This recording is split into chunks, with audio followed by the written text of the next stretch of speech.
Credits, well, we're trying. When we have to look a long way, but this is a wonderful run. Of that, there is no doubt. Nasir, a great run. Again, Shafii there at the end saves his team. The only thing I would say is that once he gets into a goal-scoring position, he tries to flick it with the outside of his right foot. It was easier to put it with his left foot past the keeper as he advances. He tries to be clever, or he's very right-footed. He doesn't have the confidence to play up with his left foot. Just there. It just seems so much space, doesn't it, on the left-hand side? Unbelievable.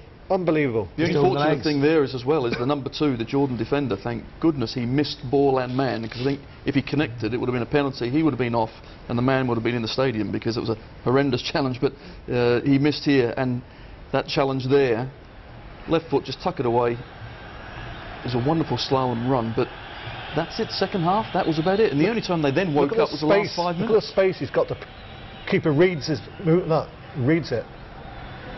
It's a good save, actually, but he shouldn't have been able to make the save. Was actually Shafii. We've seen many goalkeepers in this tournament, I think, make some wrong decisions and keep punching the ball all the time. Now here the cross comes in. Yes, it's a high, but Shafii, nice and early, takes command, comes out, and that occasion does extremely well and catches the ball. And this is very similar, although again slightly lower again. Forever Keshek. Oh, and they haven't been able to put it away, but there goes the final whistle. Jordan denied a victory in their opening game by that late 8 league equaliser for Japan.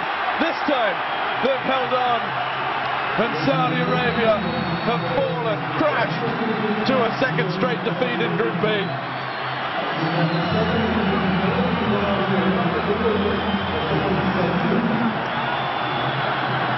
And while there are scenes of joy within the Jordanian camp, it's tragic at the other end, because Walid, the goalkeeper for Saudi Arabia, he's just fallen in a heap. He's had to be pulled up by his teammates. He's a broken man. Well, Jordan, they can celebrate. Asian Cup 2011, I believe, has his first sensation out of Saudi Arabia. Maybe it's the end of a good area, of a good period of football in Saudi Arabia. They couldn't find a way to succeed. Once again, we witness an incredible shock at the Ahmed Ben Ali Stadium in Al Rayyan. And Saudi Arabia, well, they were certainly favourites amongst themselves. They targeted this tournament. They are out. I'm sure inconsolable, some of them. Trevor Francis, Tony DeRigo, been watching journalist Michael Church, who's Asia correspondent for World Soccer. Michael, what does this mean? How shocked are you? What will this mean to Saudi Arabia? If I only saw the result, I'd be shocked, but after watching the performance of the Saudis, it's really no surprise they've been poor in both games. This Saudi team doesn't deserve to go into the quarter-finals. They've been appalling. This team does not deserve to carry the mantle for the great Saudi teams of the past, and really, exiting the tournament is all they deserve. But Trevor, let's look on the positive.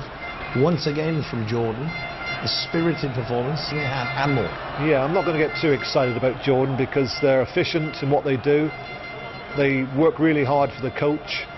I like the shape of them, especially the back half when the two fullbacks come in nice and narrow and made it difficult for...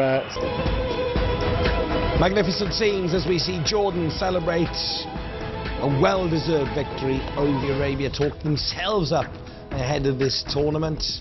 They targeted it, they're out. They're bottom of Group B, but Jordan at the moment are top following the victory. The draw, of course, with Japan in their first match.